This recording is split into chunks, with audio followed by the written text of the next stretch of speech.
Welcome to RAIN, the Real Estate Investor Growth Network with your hostess, Jen Josey.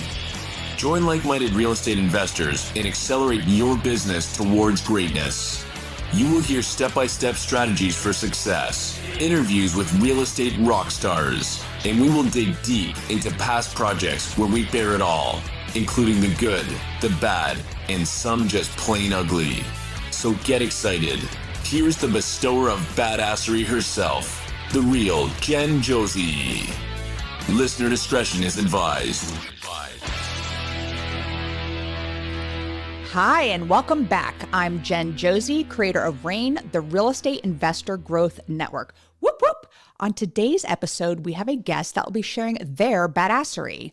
But before we begin, here's today's badassery bestowment, my little badass gift to you. Today's topic is reputation is everything. How to build a name that opens doors. Your reputation is your most valuable asset in real estate investing, or any business for that matter. Deals fall into place, partnerships form, and opportunities appear when people know you as someone who delivers. A strong name isn't built overnight, but with consistency and integrity, you'll become the person people trust and want to work with. Here are 6 reasons how to make it happen. Number 1, keep your word. Always. Your handshake should be just as good as a contract. Whether it's a seller, a buyer, a lender, a contractor, do what you say when you're going to do it. One broken promise can cost you years of trust. Number 2, over-deliver whenever possible. Reputation isn't built on doing the bare minimum. Go the extra mile. Close deals smoothly, solve problems before they arise, and provide value beyond expectations. Number 3, own your mistakes. Nobody's perfect and problems happen. The difference between a respected investor and a shady one is accountability. If you mess up, own it, fix it, and learn from it. Number 4, surround yourself with the right people. Your network is a reflection of you. Work with reputable professionals and be mindful of guilt by association. If your circle is full of trustworthy, high-performing individuals, your reputation rises with them. Number 5, give before you get.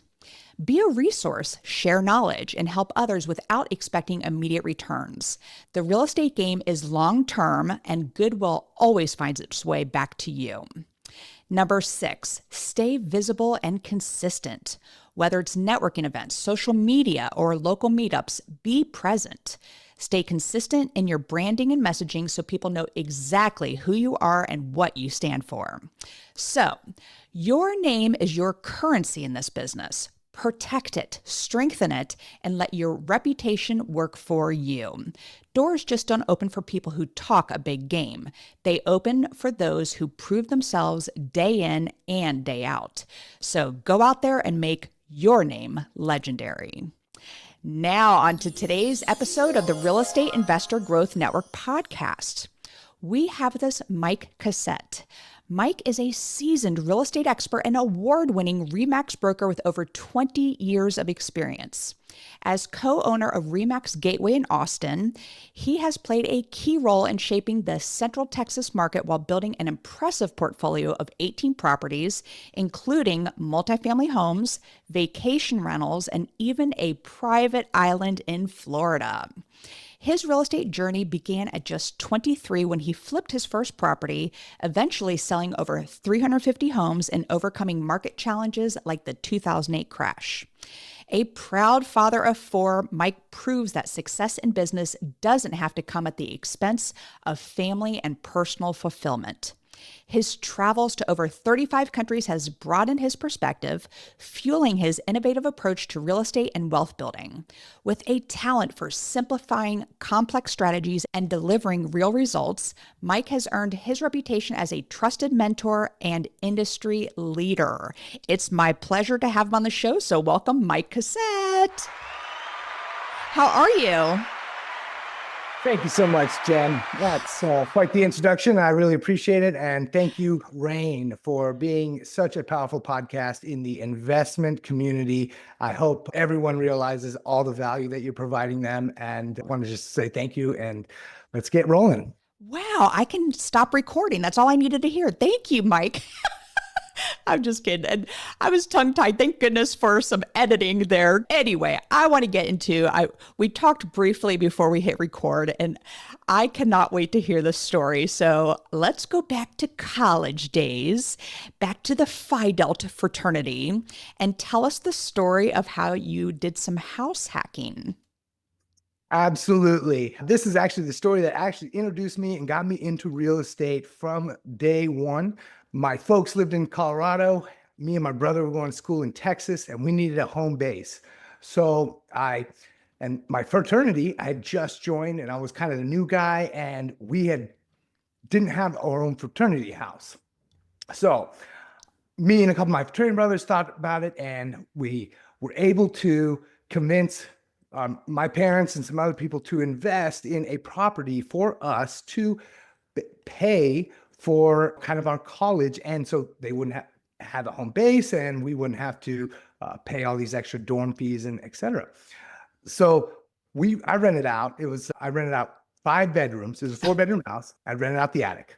And we basically made that our fraternity house. For How? 3.5 years. We threw parties there, got in all sorts of trouble. And then I was about to graduate. It was 2004. Market was hot. And I went to the bank and my dad, and I was like, hey, can't sell this the way it is. There's bullet holes in the roof and carpet's destroyed. So then I went to the bank, and the bank was looking at it and be like, oh, absolutely. How much do you need? And I was just, what? No, you don't understand. Like, it's in bad condition. It's a fraternity house. And no, we know, but you still have plenty of equity. How much do you need? Wow. And so that was when the aha moment hit me that I could literally, in real estate, buy a piece of property, rent it out to my fraternity brothers. They paid for all the ongoing expenses, mortgage, everything, destroyed it. And the bank still wanted to lend me more money. And that was the aha moment of all the pieces falling together. We sold that property. That was the first property I sold. Put a bunch of money into it, remodeled the whole thing out of it, kicked all the fraternity guys out, sold it, made, 5 times what my college education cost. And at 23 years old, that's a lot of money. It was over 6 figures, and I gave back to my parents, and I had an extra like $100,000, and that's what we used to launch our real estate presence in Central Texas. My folks came back from Colorado, and we started our Remax franchise. Wow. Well, I'm curious, what were you studying in college? Business administration and Okay. So kind of along the same lines. And what advice do you have for other parents who are sending their kids to college? Do you think this is a great idea to buy a house for their child who's attending college and then have them rent out certain rooms to help pay that mortgage? Do you think that's a good idea for the listeners? I think that is the best idea because I agree. So many things with renting out the rooms, dealing with people, dealing with money, difficult situations, dealing with house repairs and how to figure that out, dealing with the relationship, the house dynamic, kind of basically an aura or what culture of the house as well. So it's like running your own little company, and you get exposure to the real estate side of it as well. So there's so many great things that you can learn and do from that. And then on top of that, it's great for the parents because they can literally get their money back for the education and then some, and their kid has real world life experiences that they would have never gotten sitting in a classroom taking notes. So well said. And the whole life experience of managing money and having to take care of those repairs at a young age, fresh out of high school, going into college. I love that you put that spin on it. So thank you for that. So after your house hacking, something about your portfolio, I like that you don't have all multifamily or all single family homes or all short-term rentals. You have a variety of your portfolio. So what are some key steps that help you scale into multifamily, small commercial, and even, I want to hear about this island eventually, but what are the key steps that help you to grow that quickly? Well, I think life throws you curveballs and things change. So, and I deal with a lot of investors. I'm an investment broker. And one of the things that I see is a lot of people thinking they want a specific asset type or a specific market because they heard it on Bigger Pockets or a different website, and they think that this is fit for them. When in reality, real estate may seem easy when you hear about it and read books about it, but when you get into it, it's a whole nother ballgame. And you need to have an edge and you need to have an advantage over the regular marketplace. And so for me, as life has changed, going from a single traveler to a husband, to a divorcee, to a husband again, to a father, to having 4 kids in 4.5 years, the different paces of life have put me in a position to realize my market advantages have changed, and the people I've met and the things that I know and the money that I have and the time that I have all changed. So as those things change, I have to re-look, and the market changes too, right? And so all of those moving parts, there are specific market advantages that people can take advantage based on their life, their risk tolerance, where their money comes from. Are they traveling? Are they stuck at home, married, divorced? All of these things have a factor in it. And so that's how come my portfolio is so diverse, is because every step of the way, as things change, I know that I have to find my new market advantage and continue to move forward. So that's how come I don't stick to one thing. And I think it's very important about the diversification of a portfolio, because you never know what's going to happen if short-term rentals, if Airbnb just simply goes away, or if the town that you have 12 Airbnbs in decides we aren't going to be allowing short-term rentals anymore. So having that diversification in place, I think, is very, very important. So after the house hacking, after your 4/5th bedroom attic property, what was the first thing you invested in? Myself. Oh, very good.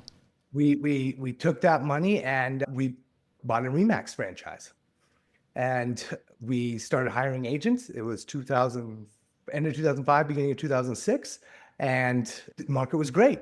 It was one of the best markets in our history, and then it collapsed. And so there was a time where we were treading water, keeping our heads afloat, dealing short sales, dealing with bank foreclosures, really having to counsel people, not really understanding the lending environment as they changed and all the dynamics there. So there was 3-4 solid years where it was very difficult to get capital, and everyone was kind of treading water. And then we started to, during that time, we were able to pick up properties, because it was a year that I don't think I sold. I think it was 2007 or 2008. I didn't sell any houses except for the ones of myself. Wow. And those are the best years of my career, not because I didn't sell any houses, but because those purchases ended up being way, way more beneficial than any amount of money I could make in a single year selling real estate. So understanding that market dynamic and being able to not let fear take over and know that I had to pull the trigger, because that was the time to do it. So did you start with single family homes? Did you jump right into multifamily, commercial? What was your next passive income type generating property? Right. So that was, and I said passive income in quotes because we know it's never passive. yeah. Never passive. A REIT is passive. Exactly. There you go. So the next property was a foreclosure and I did basically a very standard progression, I think, in my opinion, how anybody could really do it, starting off small with a single family home, using the owner-occupied interest rates. This was during the recession, and you could buy houses for 3.5% down. The rates were coming down. So, and this, I was briefly married, and I bought it with my ex-wife. It was a foreclosure. We made 5 offers over the course of a year and a half as it went through REO and bank owned and all of that. We bought that, and that was our first property, and we actually lived there. And it very soon turned into a rental because we couldn't sell it when we got divorced. And my wife had her house, we turned that one into a rental. And fast forward 10 years, that original house was rolled into an apartment complex in 2022. Ah, very, very cool. Starting early, yeah. And we didn't do anything special, just time. So tell me about your short-term rentals, because I love a short-term rental. Right now, I feel with prices for properties, it's hard to get that cash flow coming out of it, as opposed to you could get the properties for dirt cheap a couple years ago. And so it's a little harder for people who are just getting in the game. But the Florida island, is that a short-term rental? So the Florida island, I can't wait to hear about this. okay. So the way the Florida island started was I actually have a short-term rental in downtown Austin. It's a duplex, and it started out as owner occupied, and I can get into that later. But long story short, we were living in one side. The COVID happened in 2020. It was April of 2020. I had a buddy from college that lived in Florida come up and stay in the other side of the duplex during the week because it wasn't booked. And I was telling him about Airbnb and how Hip Camp had just come out, and how after talking to my lenders, you could literally buy a piece of land, you could rent it out to campers, take the income, build little units, and take that proof of concept model to a bank that would then lend you money to do further development. So all you need to do is buy a piece of land. Wow. And do a whole development. And so I told him this, and his mind was blown. And it was a late night. And so the next morning, he showed up at my house and said, I want to buy an island. He said, I found one. I said, no, you did not. You were not going to buy an island. And he's like, what's the worst thing that could happen? I was like, I don't know. A hurricane blows it away. It's not an island, right? So I was like, yeah, you know what? It's COVID. Like, no one's doing anything except for people in Florida. So I would love to go down to Florida as much as possible. And so I'll figure out how to buy this island. So he flew back down to Florida, took his boat out there, FaceTimed me. His kids are in the background with machetes. I'm like, oh God, this is going to be a weird thing. And he's like, I want to buy it. Okay. All right. So going through the process, I mean, I had no idea about the environmental protection agencies, the Florida environmental, the topography situation. There were so many things I never really understood or had to come, but we worked through them and figured it out. So we bought the island. It was half price, and it was kind of a distressed island, funny enough. And so we bought the island, and yeah. So then I actually brought in another partner of mine, a friend of mine from Florida who didn't know the other guy because I was in Texas, and my buddy who wanted to buy an island wasn't really the most stable person at the time. So I didn't know what he was going to be doing. And I didn't want like a crate full of people rushing up on the shore and DEA walking to my door. And so I was like, hey, you want to jump into this with me? So he came in, yeah, man. All right. So it was a 3 partnership, 2 friends from Florida. Now they're great friends. And then the development of it started, and the logistics are so crazy. It was an hour and a half away from Tampa. Okay. So in order to make the logistics work with the tide levels and the wind levels and all of these things, it was basically like we would have to wake up at 6 a.m. and it would take an entire day, and we'd maximum be able to spend 90 minutes on the island. Oh my goodness. Because of all these factors. Right. And so there was a house across the street from the marina that had it for sale by owner. This is 2021, and money was cheap. So, and we ended up buying that. We bought that personally. The other 2 guys didn't come in on that. And that was the hub so that we could have people stay at the house and go to the island, do yoga retreats, fishing retreats, and all of these things. And so that, in theory, that seemed great. But again, the environmental protection agencies and the regulations and all of these regulatory things and wouldn't really let us do the typical development stuff. So right now we are working towards a kind of a hip camp, camping, fishing ground, yoga retreat thing that keeps getting hit by hurricanes. So everything Ugh. we do is kind of like almost right at this point, we're like, we have to do everything underground almost Ugh. because the hurricanes. So we're working through that, but the overhead is so little, and because we end up paying cash, so it's so little that we can hold it for 100 years and not do anything with it. So we all have our own businesses and we have small kids, and so it's just one of those tinkering projects that's like not really a business, but it's like this is the fun part where we can like go get together in Florida, hang out on the island and do fun things and just that. So that's kind of the story of the island. It's still there. And it looks like the gods just went bowling on it over the last year because all the trees just like turned down the middle and Ugh. holes in the, it's crazy. Oh my goodness. I can't imagine being in Texas and then watching all the hurricanes going through the Gulf of Mexico and or whatever we're calling it these days and going right through, going right through the island. So how big is this island? What's the acreage? So it's 1.5 acres Okay. and 1.2 is above water. Okay. So there's a strip of about 0.3 acres that's like a mangrove, and it connects a big island, which is about an acre, to a small island, which is about 300 yards away. Like it's perfect, like like fairway distance. So and so we have the 0.2, and then we have the big main island, the one, and it's a 40 minute kayak, 40 minute kayak from the coast, or an hour boat ride, which is crazy.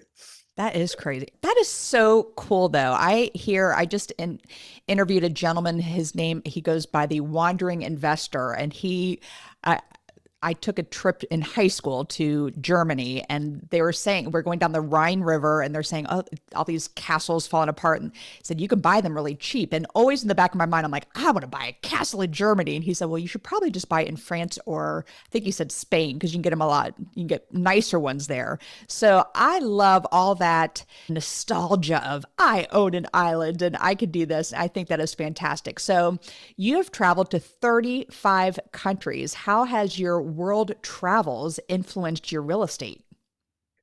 I would say significantly.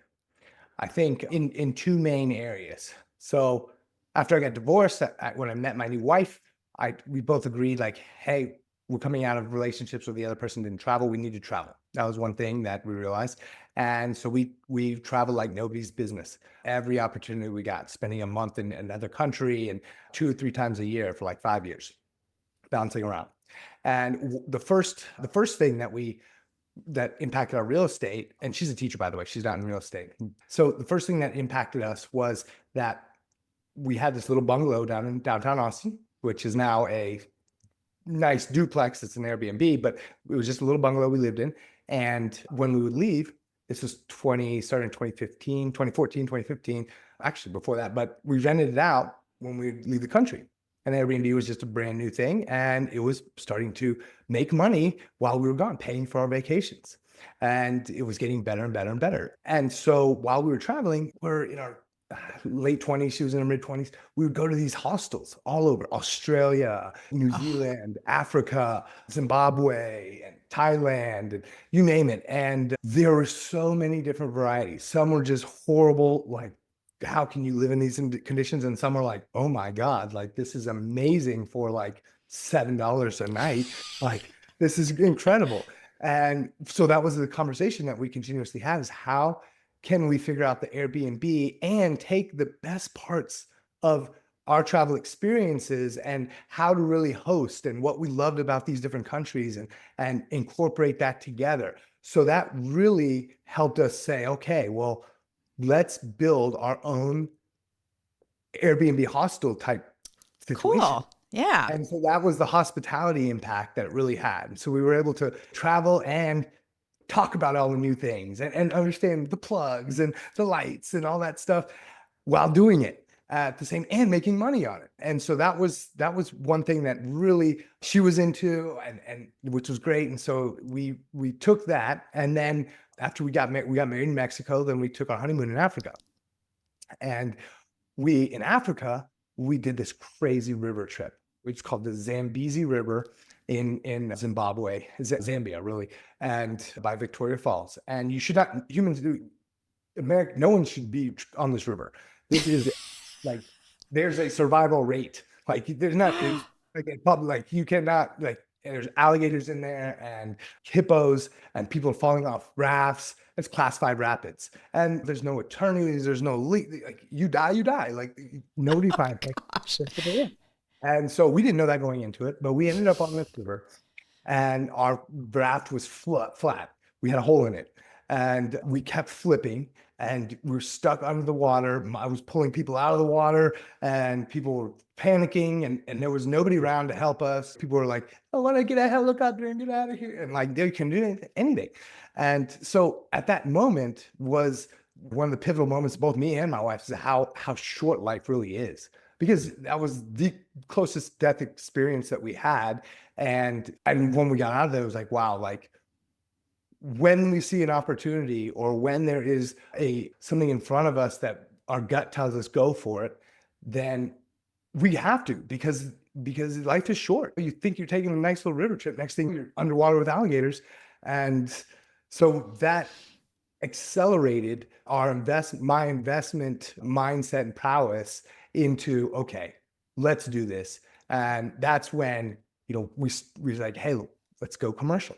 Let's do warehouse. Let's do everything that we can when we see the window of opportunity.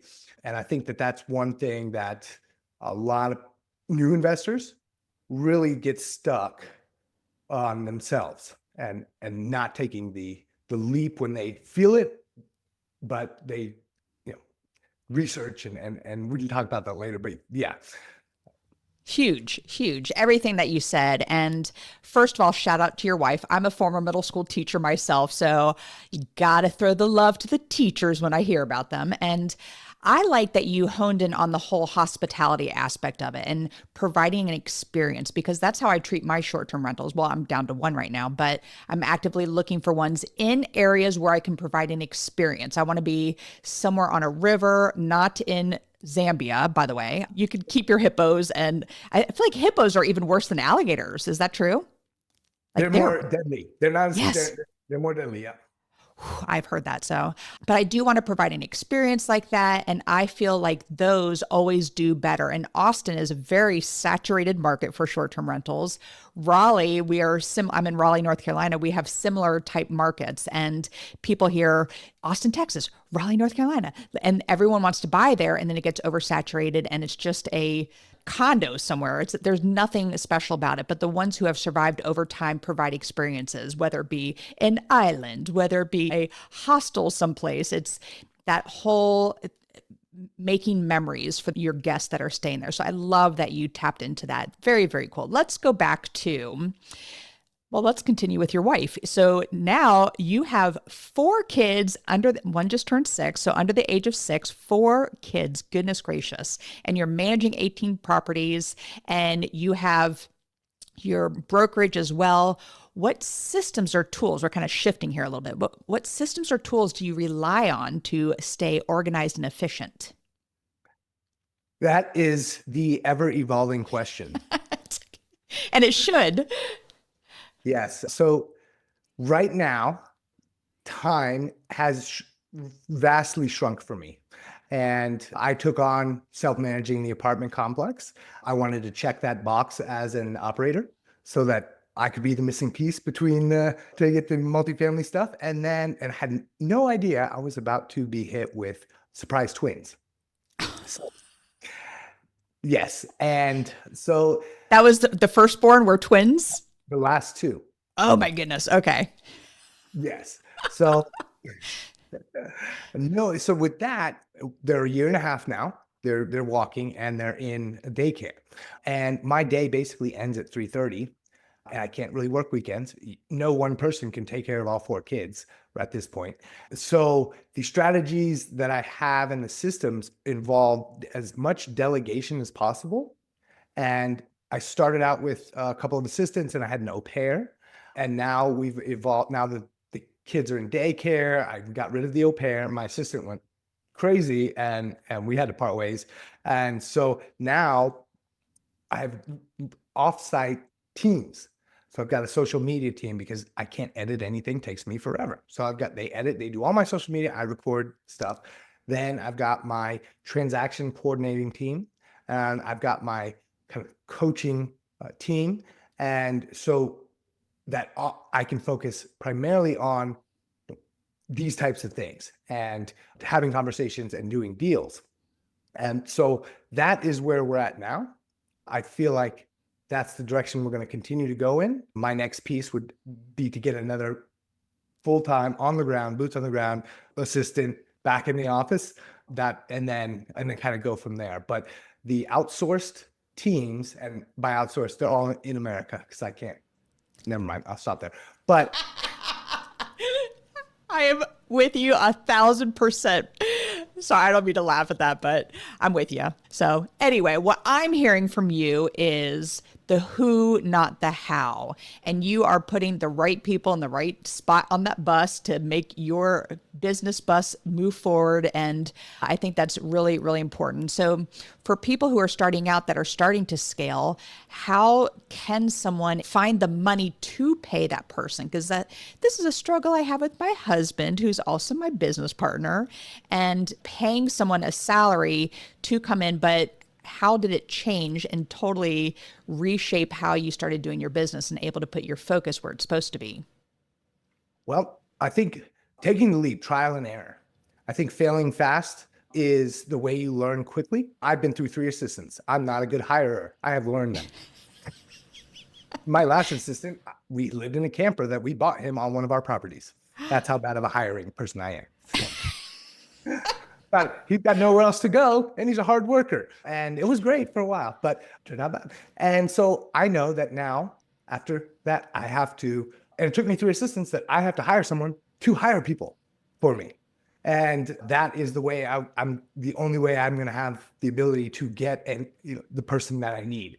And I think that for everybody, again, kind of like investing, for everybody, it's going to be a little bit different. The single W-2 employee person that has to work outside of their 9 to 5, they're going to be in a completely different situation than the 50-year-old with kids who's in a retirement phase and has money. And so I think that the biggest piece of advice I would say is to make the move, and don't expect to fail, but don't be disappointed, because failing is the next step to progression. And if without failing, you're not learning anything. And without learning, you're not growing. So if you really want to grow, then you have to accept the failing. And the faster you do it, the better off you're going to be. I think that whatever phase you're in, whether you're young or old, the situation, and you can make the move, and life is short. So go for it and don't stop going for it. That would be my piece of advice. There's no one size fits all on how to do that.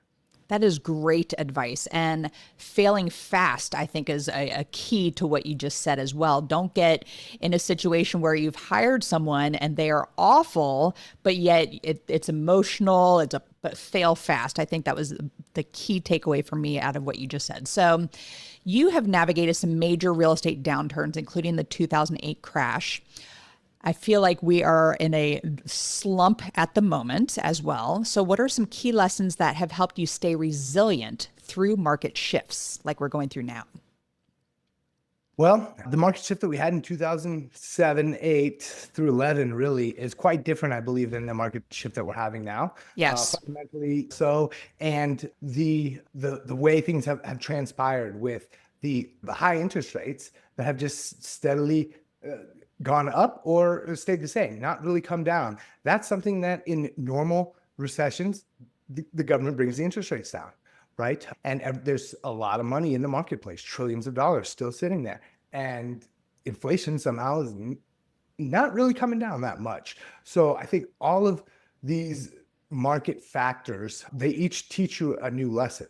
One of the lessons that I'm learning hard right now is with going hard in 2020, 2021, 2022 with the cheap money and everything that you could borrow, and things were moving fast. We picked up a lot of real estate, island, short-term rental, apartment complex, and then family, twins, 4 kids, and then interest rates through the roof, right? At the same time, rents are coming down and inflation is going skyrocketing. So what we thought, we were in a, a very protected place. The short-term rentals were offsetting declines on long-term rental rates, and the land parcels were being paid off with the rental pieces. So everything was in balance, and if one dipped, the other one kind of made up for it. But when everything stops, slows down, or comes down, and you have a black swan event or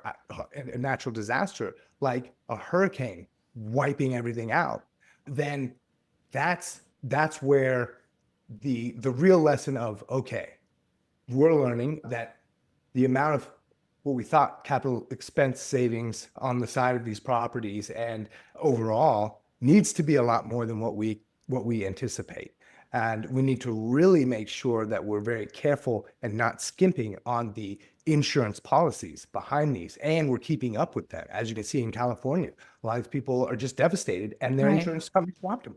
In Florida, they pulled out. We were lucky enough that after the first round of hurricanes, the SBA, we borrowed money from them to do rehab. They made us get a fat insurance policy. And then we got hit with 2 more hurricanes. So it's all coming around. But I think that if you can protect yourself and feel good about it and make sure you're paying attention to the risk management side of things, then that really can help you sleep at night, number one, and give you the confidence and to move forward quickly when you do see the opportunities in front of you. I think that's one of the biggest pieces of advice a lot of people in real estate right now are seeing, even as real estate sales.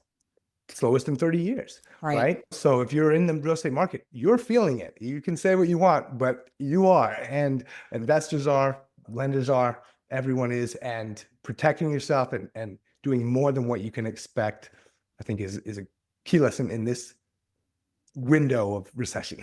Yes, exactly. And I mean, that was a lot that you unloaded right there. And I also hear a lot from investors. I work with some newer investors where now they're just scared. They do not want to even dive into any deals and play it super, super safe. So what advice do you have for them who are, because Warren Buffett says when people are stopping doing this, you do the opposite, and that's what makes you a good business person. So what do you recommend for those people right now who are kind of backing away and slowing down? Invest when there's blood in the streets. Buy, even if you're blood. Even if you're bloody, wipe it off and keep going. You are so fantastic at all of your advice, and you say it so well. And you heard me at the beginning of the podcast give a badassery bestowment, which is just a little piece of advice. Do you have a badassery bestowment you can share with my listeners? Absolutely. I think overall, and this is kind of the theme that I feel like I've been living through and want to impart, is that life is short and there's no perfect deal. There's deals that are good, deals that are bad, that fit you, that don't fit you. But you need to pull the trigger and have fun with it while you're doing it, because too many investors get stuck in analysis paralysis. I feel like your first deal is absolutely your best teacher, and setbacks are unexpected, but they're lessons to be learned. And that is part of the game. And you have to take action in order to get there. And the quicker you do that, the quicker you can scale, the quicker you can fail, and the more fun you're going to have a go. Momentum is going to help build success. Without momentum, you're not going anywhere. So well said. And I agree 1,000%. There is no perfect deal. And the whole analysis paralysis, students that I have worked with for years, they just get stuck and they envision it to be a certain way. And you said it, your first deal or a deal, whatever you're going through your project, is your best teacher. And you've got to get in there, and the momentum. That's so, so good. So thank you, Mike, for all of that. We are going to move into the second part of the podcast here, which is what makes Mike Cossette a badass, which you are. And the first letter is B for book. So what's a book that's made a huge difference in your life? Okay, well, I've got 2. So good. The Multifamily Millionaire with Brandon Turner, Bigger Pockets, is one that really shifted my mindset. And that was one that helped me get into the multifamily commercial side of things. and understanding those levers. I love that book. I think anyone that is considering commercial multifamily needs to, even quadplexes and duplexes, Right. needs to read that book. And the overall life professional, like entrepreneurial professional development book that has changed my life a few times is going to be The Slight Edge. And I actually just am finishing it for the second or third time right now, because it's been 5 or 6 years since I read it, and I feel like I need those lessons again. And so that is one that is just going to really flip switches in your head and change the way you think about things. Huge. And I also agree with the Brandon Turner book. I think there's 2 volumes of that too. So a great, great book. Thank you. All right. The first A in Badass is for advice. You've given us some great advice, but what's the best piece of advice you've ever received? So the best piece of advice, I'm trying to think of who told it to me, but I impart this advice to people, and I live by it. I try to think about it all the time because things get stressful, is to appreciate the present and really enjoy the journey and embrace the day-to-day grind, and not always look to the future, to what's next, to getting to the top. Because when you reach the top, or when you reach your next goal, and anyone who's reached a big goal that they thought was really good can tell you this, that it's not that big. But looking back to get there, that was the fun part. That was the climb. That was the tough time that made the memories and the stories and the lessons that, if you could go back there and soak it all in again, you totally would. But so appreciating the in the now and the grind, because that is the reward. That is the top. And so many people have pity parties and things like that. But if you just take a second to turn around and see how far you've come, that also helps in that whole thing. But enjoying the present, I love that. All right. The D in Badass is for drive. What drives you to be successful? My 4 young kids. I'll tell you, each kid I had changed my perspective on everything, and the twins really have put me into a more of a spiritual understanding space that I never really was in. And so I think it's a kind of a cliche answer, your kids, but I want my kids to know, since I'm in the entrepreneurial space as a business owner, that I went for it, that I didn't let anything stop me. Yeah, maybe I failed a few times, but I want them to know that they can do anything, and that I did everything I could to do everything for them and for myself. I think you are an excellent example for them for how to move forward in life. And your school teacher wife, of course. Yes. All right. The second A in Badass is for aspiration. I'm a big goal setter. So what is a goal you are currently working on? At the moment, I think my biggest goal is freeing up time and consolidate on the business side of things, doing more with less, figuring that out, not necessarily growing, but focusing and 10xing my thought process, trying to not be more productive, but change my mindset, and consolidating our portfolio to a couple big, nice assets, instead of having to, 18 different, or stabilization. I think after, with the hurricanes and with interest rates and all of the different moving parts, like there's every couple of months, we're figuring out, okay, like we need $500,000 to pay Peter because we borrowed from Paul, and that note's up and this note's coming, and who are we going to call? Who do we have money? And so we're trying to stabilize those assets coming out of the low interest rate into the high interest rate. And so those are the 3 things we're working on: freeing up time, consolidating portfolio, and stabilizing the assets. That is a lot and an excellent goal to have. Excellent. All right. The first S in Badass is for systems. You had mentioned some of your systems about hiring the right people, but what systems do you have in place to help you achieve success? AI assistance. Ooh. AI assistants, yes. The paid route on the chat GDPs and some of the other AI Chat programs? GPT. You said GDT. Chat GPT. My high school degree chat. Your Chat GED. All right, keep going. Yeah, so I think that has really been powerful, and I think not taking advantage of that is a lost opportunity. So that is one that I didn't mention before that has fulfilled in that a lot of the work that my assistant used to do, and it's only progressing. So I think that's something that is going to always be there, and everyone should take advantage of it. And then again, like I said, delegation, the who, not the how, the outsourcing, and specialists. Don't just hire the person that does this. That's all they do, because they're going to be cheaper and more efficient. Even though it may seem costly, it's the juice is worth the squeeze. Ooh, the juice is worth the squeeze. Well, I love the Chat GPT, or Chat GED as we're going to call it from now on. The Chat GPT writes my introductions. I put in your page-long bio and it spits out 10,000 times better than anything I could do. So I do love all things AI happening right now, except some of the photos. They can make me look a little younger, but that's another story. All right, to wrap this up, the final S in badass is success. What does success mean to Mike Cossette? I think success to me, and it's always evolving, but right now, I think being happy with yourself and your life in the present. That's not to say that you're not still hungry and want to grow. That's not to say that you don't have regret, but that you are enjoying the consistent progression, if you will, of where you are in your life, and you can enjoy in the moment. Because if you can live your life in loving where you're at in the present, then you will always be happy. And to me, that's success.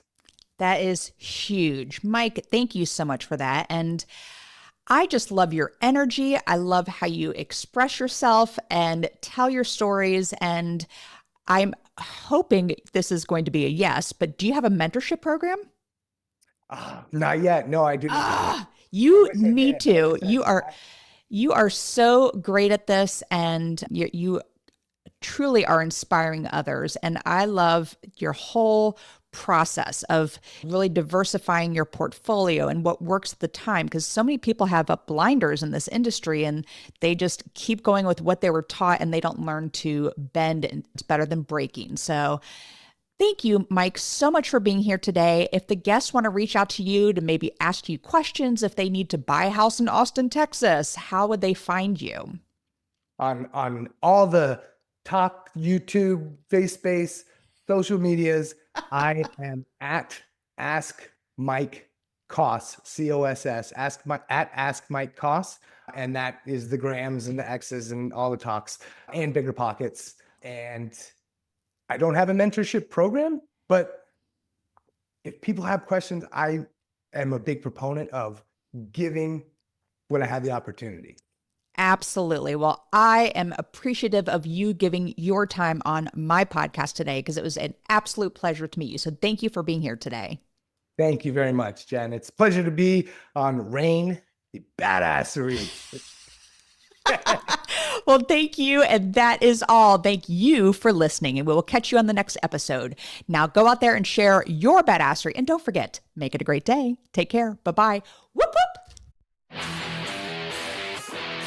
Thank you for listening to RAIN, the Real Estate Investor Growth Network. Be sure to subscribe on your favorite podcasting platform so you never miss an episode. If you need more badassery, you can follow Jen Josey by visiting therealjenjosey.com or become a member of RAIN by registering on rainmastermind.com.